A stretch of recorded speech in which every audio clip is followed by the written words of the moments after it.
이 시간 함께 예배하는 분들과 인사 나누도록 하겠습니다. 하나님은 승리를 주십니다. 하나님은 승리를 주십니다. 네, 우리 또 내일이 광복절인데요. 우리 한번 기념하며 이렇게 인사하겠습니다.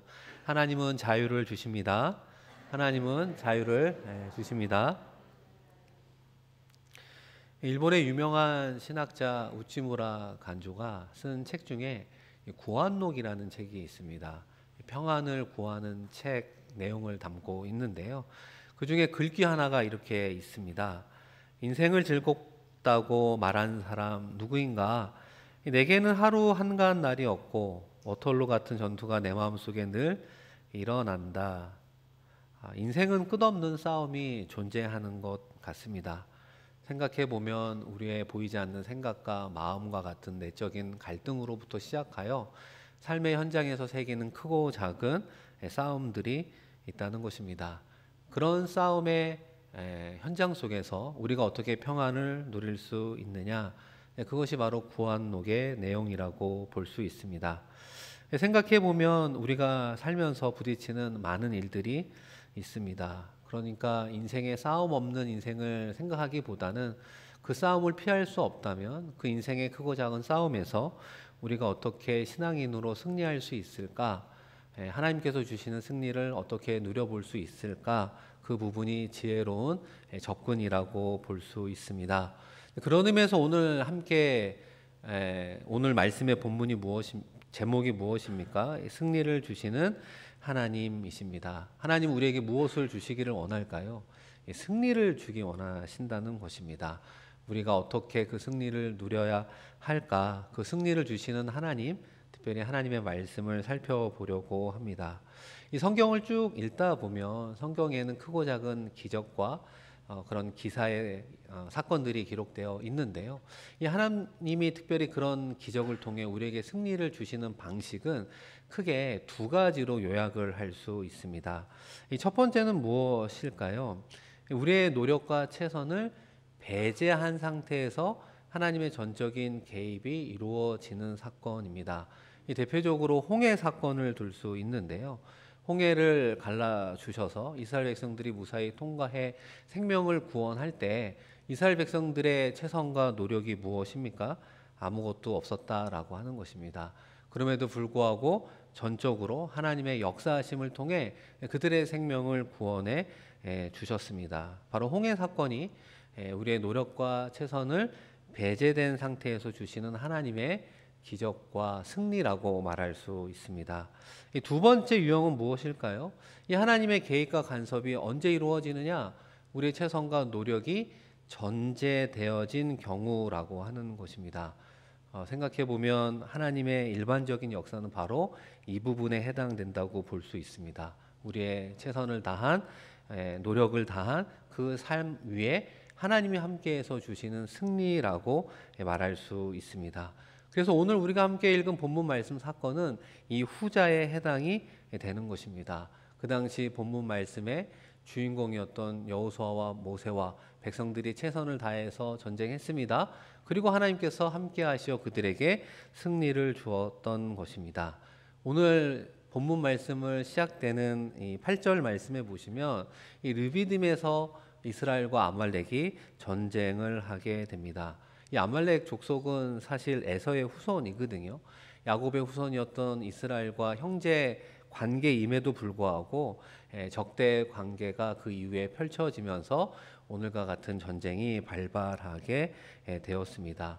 그렇다면 이번 이스라엘이 이 아말렉과의 전투에서 어떻게 승리할 수 있었을까? 그 최선을 다한 인물들과 이 하나님의 역사하심을 한번 생각해 보겠습니다. 첫 번째는 여호수아라고 하는 인물을 좀 생각해 보아야 하는데요. 오늘 함께 읽은 9절 말씀 우리 화면을 보면서 다 같이 한번 읽겠습니다. 시작. 모세가 여호수아에게 이르되 우리를 위하여 사람들을 택하여 나가서 아말렉과 싸우라.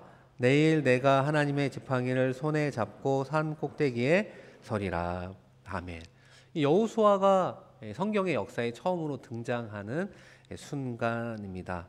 처음 성경의 역사에 등장하는 그 여호수아, 그런데 상황은 녹록치 않음을 보게 됩니다. 생각해 보면 여호수아가 백성들을 데리고 싸워 나아갈, 우리로 치면 군대 장관으로서의 경험과 능력이 있었던 사람입니까? 출애굽한 지 얼마 되지 않은 상황 속에서 여호수아도 지도자로서의 리더십은 있을 수 있지만 전투와 전쟁에 대한 경험은 전무한 상황에서 어떻게 이 전쟁을 승리로 이끌 수 있을까? 그리고 여러분 읽었던 구절 말씀해 보시면 모세가 여호수아에게 어떻게도 이야기합니까? 사람들을 택하여 나가서 아말렉과 싸우라. 이 명령의 뉘앙스를 잘 살펴보면 이스라엘의 군대도 제대로 정비되거나 조직되지 않았구나 알 수 있습니다. 그런데 여러분 전쟁은 언제 이루어진다고 합니까? 내일 내가 하나님의 지팡이를 손에 잡고 산 꼭대기에 서리라. 그러니까 이 구절 말씀에 포함된 내일이라는 단어 속에 아말렉과의 싸움이 내일 이루어지는구나 우리가 추측해 볼 수 있습니다. 그러면 여러분 종합적으로 볼 때 여호수아는 어떤 사람입니까? 초짜 군대 장관 여호수아. 이스라엘은 어떻습니까? 오합지졸 이스라엘. 그리고 전쟁은 언제 이루어진다고요? 한 달 후, 6개월 후, 1년 후 준비할 수 있는 충분한 시간이 있는 것이 아니라 내일 너무나 중요한 생사를 가르는 그 전쟁이 내일 이루어진다고 말하는 것입니다. 승리를 낙관한다는 것이 쉽지 않겠죠. 불가능해 보인다라고 하는 것입니다. 그런 어려운 상황 속에서 여호수아가 이 어려움을 어떻게 극복하며 나아가고 있을까? 여러분이 만일 여호수아라면 이 상황에서 모세의 지명을 받았을 때 어떤 반응을 보였을까요? 모세요, 왜 하필 저입니까? 이 많은 리더십들이 있는데, 이 많은 지도자들이 있는데 왜 하필 저를 그 지도자로 세웠습니까? 이 질문은 감사합니다, 고맙습니다 이런 것이 아니라 이 어려움 속에 왜 나를 더욱더 힘들게 만들고 있습니까? 이런 질문, 이런 지명일 수 있지 않을까요? 여러분도 한번 그 당시 여호수아가 되어 내일 정말 중요한 전쟁을 앞두고 있다면 여러분의 마음은 어떠하겠습니까? 과연 이 사람들과 함께 이 아말렉과 전쟁에서 승리할 수 있을까? 아무리 생각해 보아도 승리보다는 질 것 같은 실패에 대한 가능성이 많을 때 느껴지는 마음이 어떤 마음입니까? 불안과 걱정과 두려움이라고 말할 수 있습니다. 정말 내가 잘할 수 있을까라고 하는 그런 어떤 물음표가 붙게 되는 것 아니겠습니까? 이 여호수아 입장에서는 누구보다도 심적으로 이 큰 스트레스를 받을 수밖에 없습니다. 앞서 설명한 상황과 그런 어떤 여건상의 한계가 분명하기 때문에 그렇습니다. 그러나 여호수아가 궁극적으로 결과적으로 어떤 행동을 보이게 됩니까? 모세의 지시에 순종하는 모습을 보게 됩니다. 그러니까 하나님께서 들어 쓰시는 이 공통적인 인물의 특징이 무엇입니까? 그것이 한 단어로 바로 순종이라고 하는 것입니다. 그런데 이 여호수아를 통해서 드러난 순종의 특징이 있다면 그것은 충성이라고 말할 수 있습니다.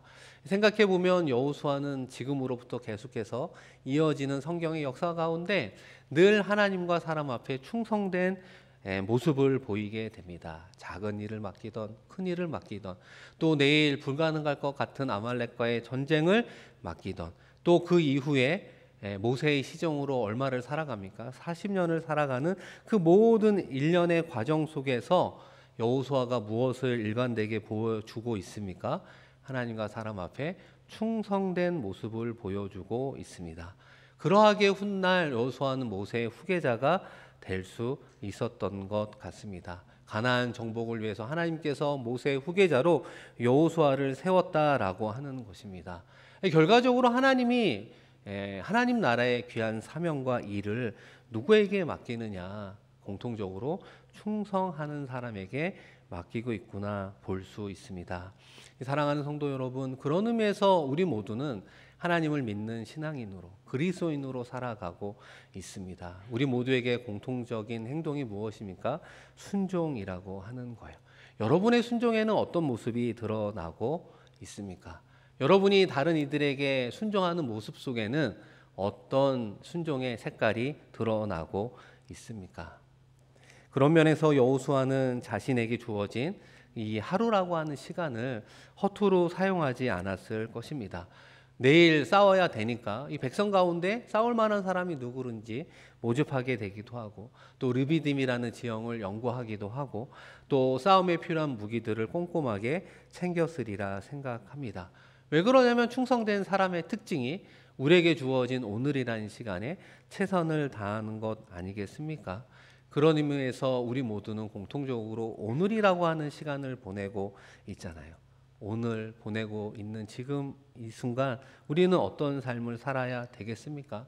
하나님께서 우리에게 주신 유일한 시간, 오늘이라고 하는 시간 속에 우리는 무슨 액션을, 무슨 행동을 보이며 살아가야 되겠습니까? 순종의 모습을 보여야 되는 것 아니겠습니까? 오늘이라는 시간 속에 충성을 보여야 되는 것 아닙니까? 내일, 모레 순종하고 충성하고 하는 것이 아니라 주님께서 우리에게 원하는 순종과 충성은 바로 오늘이라고 하는 시간 속에서 우리의 삶의 자리에 드러나야 되는 것입니다. 그것이 공통적으로 바로 최선을 다하는 삶이라고 말할 수 있는 것입니다. 하나님께서 우리에게 원하시는 오늘이라는 시간 속에, 지금이라고 하는 이 순간 우리에게 원하는 것은 최선을 다하는 삶입니다. 그것이 하나씩 하나씩 쌓이게 되었을 때 하나님께서 우리에게 승리를 허락해 주십니다. 더 나아가 하나님께서는 우리를 위해 그 승리를 어떻게 약속해 주셨습니까? 내일 우리에게 승리를 주시겠다고 말씀으로 약속해 주었습니다. 여러분 9절 말씀을 다시 한번 보시면 모세가 이런 표현을 하고 있습니다. 내일 내가 하나님의 지팡이를 손에 잡고 산 꼭대기에 서리라. 여기서 말하는 내일이라고 하는 건 두 가지 의미가 있습니다. 시간적 의미로 내일이라고 하는 의미가 있습니다. 그리고 신앙적으로는 내일 하나님의 간섭, 하나님의 개입, 하나님의 역사가 이루어진다고 모세가 선포하고 있습니다. 이것을 어떻게 모세는 알고 선포할 수 있었을까요? 여러분 출애굽기 말씀을 앞장부터 쭉 읽다 보면 이 내일이라고 하는 단어가 자주 등장하는 것을 보게 됩니다. 특별히 출애굽기 말씀 가운데 등장하는 내일이라고 하는 것은 이 하나님의 역사를 의미하고 있습니다. 이스라엘 백성들이 출애굽하는 과정에서 10가지 재앙이 올 때마다 모세가 무엇이라고 말합니까? 내일 재앙이 올 것이다 누누이 이야기하고 있습니다. 그 내일이 오기 전에 회개하고 그 말씀에 순종한 사람은 재앙을 피할 수 있었지만 그렇지 않은 사람은 바로 내일이라는 시간 속에 말씀하신 대로 재앙이 애굽 사람들에게 내렸음을 보게 되는 것입니다. 여러분 오늘 본문 말씀이 출애굽기 17장 아닙니까? 17장 바로 직전에 이 내일이라고 하는 사건이 만나와 함께 사용되었음을 보게 됩니다. 여러분 출애굽기 16장 23, 24절인데요. 우리 화면을 보면서 한번 같이 읽겠습니다. 모세가 그들에게 이르되 여호와께서 이같이 말씀하셨느니라. 내일은 휴일이니 여호와께 거룩한 안식일이라. 너희가 구울 것은 굽고 삶을 것은 삶고 그 나머지는 다 너희를 위하여 아침까지 간수하라. 그들이 모세의 명령대로 아침까지 간수하였으나 냄새도 나지 아니하고 벌레도 생기지 아니한지라. 아멘. 이스라엘 백성들이 출애굽을 하면서 매일매일의 양식이 만나이었습니다. 그런데 매일매일 만나가 내릴까? 의심한 사람들은 받은 양을 내일 아침까지 남겨두게 되면 그 다음날 이 음식에 벌레가 끼고 냄새가 났었습니다. 그래서 모세가 왜 믿지 못하느냐 이스라엘 백성들을 꾸짖기도 했습니다. 그런데 예외적인 날이 하나 있는데 여섯째 날에는 예외라고 하는 거예요. 그날에는 몇 배를 두셨느냐? 한 오멜이 아니라 두 오벨, 두 배를 거두게 했습니다. 왜냐하면 내일은 안식일이니까 거룩한 날이다.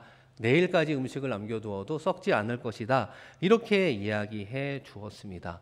그러니까 이스라엘 백성들은 매일매일 그리고 매주마다 하나님의 특별한 은혜와 기적을 경험하게 되었던 거예요. 그러니까 이스라엘 백성들이 모세를 통해서 들었던 내일이라고 하는 단어 속에 무엇을 마음에 품을 수 있었겠습니까? 아, 내일은 하나님께서 우리를 위하여 개입하시는 특별한 구원의 날이구나, 승리의 날이구나 라고 하는 것을 기대했을 것입니다.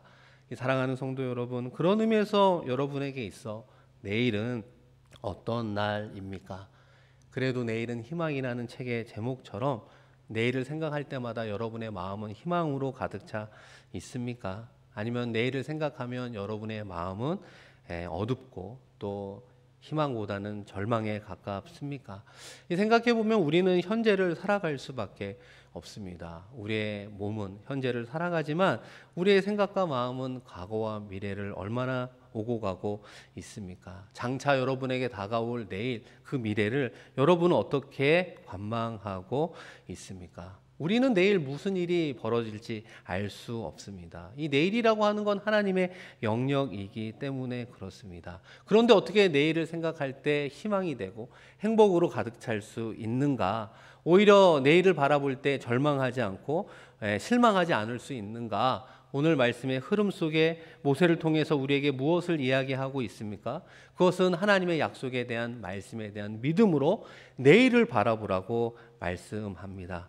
모세는 그 당시 백성들을 향해 그리고 우리를 향해 뭐라고 이야기합니까? 내일을 믿음으로 기다리십시오라고 하는 거예요. 내일은 우리의 영역이 아닌 하나님의 영역인데 그 하나님께서 우리의 삶의 자리에 개입하셔서 구원을 주시고 승리를 주실 것입니다. 그 믿음으로 나아가 살아가십시오라고 말씀하고 있는 것입니다. 사랑하는 성도 여러분, 우리는 하나님을 믿는다라고 표현합니다. 보이지 않는 하나님을 어떻게 믿습니까? 라고 물어볼 때 여러분은 어떻게 대답합니까? 우리가 하나님을 믿는다는 것이 무엇을 의미하는 것입니까? 그것은 바로 하나님의 말씀을 믿는 것입니다. 하나님께서 우리에게 약속으로 주신 하나님의 약속의 말씀을 믿는 것입니다. 오늘 함께 읽고 묵상하고 나누는 말씀의 약속을 믿을 때 하나님을 믿는 것입니다. 모세를 통해 내일 하나님의 역사가 이루어질 것을 선포할 때 믿음으로 받아들이면 그 약속의 말씀을 믿는 것입니다. 그 믿음의 역사가 이루어지게 되는 것입니다. 사랑하는 성도 여러분, 여호수아와 백성들은 현장에서 최선을 다하고 또 내일은 승리를 주신다고 하나님에 대한 약속에 대한 믿음으로 살아가고 있습니다. 그 승리의 선물, 그 마침표가 어떻게 이루어지게 됩니까? 마지막으로 모세와 아론과 훌이 최선을 다한 기도를 통해서 볼 수 있습니다. 드디어 그 다음 날이 되어서 여호수아와 백성들은 아말렉과 싸우러 나가게 되었고 모세와 아론과 훌은 산 꼭대기에 올라 기도하게 됩니다. 여러분 11절 12절 말씀인데요. 우리 한번 같이 읽겠습니다. 모세가 손을 들면 이스라엘이 이기고 손을 내리면 아말렉이 이기더니 모세의 팔이 피곤함에 그들이 돌을 가져다가 모세의 아래에 놓아 그가 그 위에 앉게 하고 아론과 훌이 한 사람은 이쪽에서 한 사람은 저쪽에서 모세의 손을 붙들어 올렸더니 그 손이 해가 지도록 내려오지 아니한지라. 아멘. 이 손이 올라갔다는 것은 하나님을 향한 중보 기도의 도움이라 볼 수 있습니다. 이스라엘 백성들이 손을 들어 기도하는 습관이 있는 것이죠. 그런데 노령인 이 모세가 팔을 들어 오랫동안 기도할 수 없으니까 아론과 훌이 그 모세의 손이 내려오지 않도록 도와서 해가 질 때까지 이스라엘이 승리할 수 있도록 도왔다라고 하는 것입니다. 이 마지막으로 하나님의 승리는 어떻게 우리에게 임하게 되는가? 특별히 모세를 통해서 우리가 무엇을 알 수 있습니까? 이 모세는 기도할 때가 바로 지금이라고 하는 것을 알 수 있었습니다. 아말렉과의 전쟁이 우리의 힘과 우리의 수적인 우리의 전략으로 싸워 승리할 것이 아니라 이 성전이라고 하는 것을 알았던 것이죠. 하나님께서 함께 하시는 거룩한 전쟁이라고 하는 것을 알 수 있었습니다. 어떻게 모세가 그런 중보 기도자로서 그들 앞에 리더십을 보이는 사람이 될 수 있었습니까? 아말렉과의 전쟁 이전에 10가지의 재앙 가운데에도 홍해 앞에서도 이 마라의 쓴물을 경험할 때에도 이 모세는 늘 엎드려 기도하는 모습을 보게 됩니다. 백성들은 이런 어려움이 있을 때마다 불평과 원망을 쏟아내지만 모세는 그때가 바로 하나님 앞에 엎드려 기도할 때임을 알고 있었습니다. 여러분 그렇지 않습니까? 여호수아와 백성들은 현장에서 싸움을 하고 있습니다. 그렇죠. 그리고 하나님께서는 내일이라고 하는 이 말씀 속에 하나님의 역사를 약속해 주었습니다. 하나님의 하늘의 은혜와 역사, 땅에서 살아가는 삶의 현장의 싸움을 연결시켜주는 통로가 무엇입니까? 기도라고 하는 거예요. 하나님의 하늘의 은혜와 그 축복과 승리가 어떻게 우리의 삶의 자리에 임하는 것입니까? 그 임하는 통로, 임하게 하는 채널이 무엇입니까? 성경은 그것을 기도라고 말하고 있습니다. 모세가 바로 그것을 깨달았던 것입니다.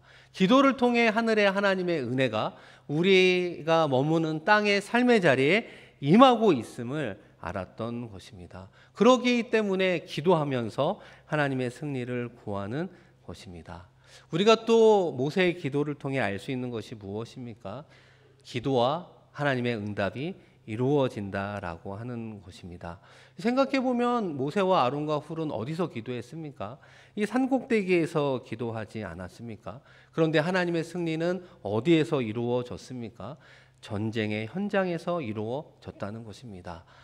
여호수아와 이스라엘과 아말렉과 싸우는 그 싸움의 자리에 하나님의 응답이 이루어졌음을 이야기하는 것입니다. 그렇기 때문에 우리가 기도를 어떻게 강조하고 있습니까? 때로는 골방에서 기도할 수 있겠죠. 때로는 가정에서 기도할 수 있겠죠. 때로는 성전이나 여러분이 일하는 일터에서 기도할 수 있지만 그 기도를 들으시고 역사하시는 하나님의 역사는 그 기도의 대상의 현장 가운데 하나님의 역사로 임하게 되는 것입니다. 그럴 때 우리는 살아계신 하나님, 역사하시는 하나님을 경험하게 되는 것입니다. 사랑하는 성도 여러분, 여러분의 삶의 자리에 혹시라도 내가 이런저런 은혜를 입은 것 같다고, 어려움과 힘듦이 있는데 잘 통과된 것 같다고 여기는 때가 있다면 그것은 여러분을 향한 여러분의 부모님의 믿음의 기도 때문 아닐까요? 여러분의 친척과 지인과 형제자매들의 중보 기도 때문 아닐까요? 여러분을 향한 중보 기도자들의 기도가 모아져 우리의 삶의 자리를 승리로 이끌어가고 있는 것입니다. 때로는 어떤 성도님들이 이런 질문을 할 때가 있습니다. 목사님, 기도의 응답이 있는 것이 아니라 우연히 일어나는 것을 우리는 믿음의 기도의 응답이라고 생각하는 것 아닙니까? 이런 질문을 하시는 성도님들이 있습니다. 그럴 때 여러분은 어떻게 대답합니까? 저는 이렇게 대답을 합니다. 성도님, 참 신기한 것이 무엇입니까? 기도를 하지 않으면 그 우연도 일어나지 않는다라고 하는 것입니다. 사랑하는 성도 여러분, 꼭 기억하시면 좋겠습니다. 기도 응답의 주권이 하나님의 있음을 믿으시기를 바랍니다. 우리가 원하는 대로만, 우리가 바라는 대로만 응답하는 것은 아니지만 우리가 하나님 앞에 올려드린 기도는 결코 땅에 떨어지지 않는다라고 하는 것입니다. 하나님 앞에 올라가 하나님께서 더 넘치도록 가장 좋은 것으로 우리에게 응답해 주실 것을 믿습니다. 여러분, 그런 믿음으로 기도하며 나아가야 되는 것입니다. 마지막으로 모세가 우리에게 보여주는 기도의 특징이 무엇이 있습니까? 기도는 함께한다라고 하는 것입니다. 여러분, 기도는 어떤 특징이 있다고요? 함께하는 특징이 있는 거예요. 누구와 함께합니까? 기도는 하나님과 함께하는 것을 보게 됩니다. 기도할 때 비로소 하나님과 동역하는 것이고요. 기도할 때 비로소 하나님과 연합하는 것이고요. 기도할 때 비로소 하나님과 동행하게 하더라. 그래서 기도는 하나님과 함께하는 사역입니다. 그래서 기도가 능력이 있고 진정한 승리가 되는 것입니다. 사랑하는 성도 여러분, 여러분이 기대하는 승리는 무엇이 있습니까? 여러분이 삶의 자리에서 기대하는 승리하는 삶이란 도대체 무엇입니까? 세상에서 성공하고 내가 원하는 대로 일이 잘 풀리는 것이 승리입니까? 물론 그것도 승리라고 말할 수 있지만 엄밀히 따져보면 비본질적인 승리라고 말할 수 있습니다. 여러분, 본질적인 삶의 자리의 승리는 무엇입니까? 하나님이 나와 함께 하시는 것, 하나님이 인정하시는 것, 하나님이 기뻐하시는 것, 하나님께서 돕는 삶, 주님께서 함께 하는 삶의 결과로 누리는 승리가 이 본질적인 참된 승리가 아니겠습니까? 하나님 없이 이 세상에서 잘 되는 것이 성공과 승리가 아니라고 하는 것입니다. 사랑하는 성도 여러분, 오늘을 지나 이번 한 주 우리는 어떻게 살아가야 되겠습니까? 인생의 광야길을 우리는 또 걸어가야 될 것입니다. 얼마나 걸어가면서 힘들고 때로는 마음이 상할 수 있겠습니까? 그런데 그 광야의 길을 우리 주님이 동행하고 있습니다. 여러분 주님과 함께 동행하며 삶의 자리에서 승리하면 좋겠습니다. 우리 주님께서 무엇이라고 말합니까? 내가 담대하라, 내가 세상을 이겼노라 말씀해 주셨어요. 우리 주님께서는 죄와 사망의 권세를 깨뜨리시고 부활하심으로 말미암아 세상에서 가장 큰 죽음의 문제를 해결해 주셨습니다. 그렇게 해결해 주신 주님께서 우리와 함께 하신다고 말씀해 주셨습니다. 주님과 동행할 때 삶의 자리에서 승리할 수 있습니다. 그 주님께서 우리에게 무엇을 요구하고 있습니까? 삶의 자리에서 오늘이라는 이 시간에 최선을 다하는 것입니다. 아울러 하나님의 도우심을 구하는 기도의 삶이 병행될 때 우리의 삶의 자리에 하나님께서 승리를 약속해 주셨습니다. 이번 한 주도 주님과 함께 승리하는 우리 모두가 되기를 주님의 이름으로 축원드립니다. 우리 이 시간 함께 말씀을 기억하며 기도하겠습니다. 우리의 삶의 자리를 뒤돌아볼 때 정말 힘들고 어려운 곳이 어디 있습니까? 어떤 분은 생각과 마음과 때로는 우리의 마음의 믿음이 연약하여 힘들다고 말하는 분들도 있습니다. 또 현장과 삶의 자리에 겪게 되는 크고 작은 어려움도 있노라고 말하고 있습니다. 그곳에 승리가 절실히 필요합니다. 다시 한번 여호수아처럼 우리의 삶에 충성된 자로서 최선을 다하는 자가 되게 하여 주시고, 또한 모세처럼 하나님 앞에 기도하며 나아가 실천과 기도의 삶 자리에 예배하신 하나님의 은혜와 승리를 경험케 하여 주옵소서. 아울러 우리 이 시간 함께 기도할 때요, 우리 대한민국을 위해서 기도하면 좋겠습니다. 큰 폭우로 피해를 입은 이재민들 하나님 위로하여 주시고, 계속되는 폭우 예보 가운데에도 잘 준비하게 하여 주시고, 삶의 터전이 신속히 복구될 수 있도록, 또 내일은 광복절입니다. 우리에게 참된 자유를 주신 하나님 기뻐하며 그 자유를 주 안에서 누리며 나아가게 하여 주옵소서. 이 시간 함께 마음 모아 기도합니다. 하나님 아버지, 복된 주일을 허락해 주시니 고맙고 감사합니다.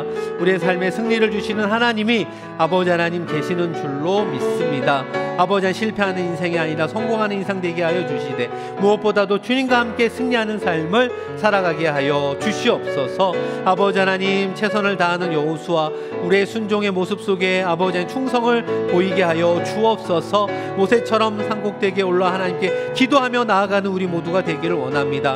하늘의 은혜가 땅에 연결되는 통로의 은혜를 아버지 한 기도를 통해 누리게 하여 주옵소서. 채널을 통해 역사하신 하나님의 은혜를 구하기를 원합니다. 주님 바라보며 나아가게 하여 주시고, 대한민국의 어려움 주님께서 아시오니 이재민들을 위로하여 주시며, 아버지의 삶의 터전이 복구되게 하시며, 우크라이나의 전쟁에 아버지 하나님 멈추어 주시며, 하나님의 샬롬이 모든 곳에 임할 수 있도록 역사하여 주셔서 예수 그리스도의 십자가의 사건이 아버지 우리들의 삶의 자리에 늘 평안으로 승리로 함께하여 주시옵소서.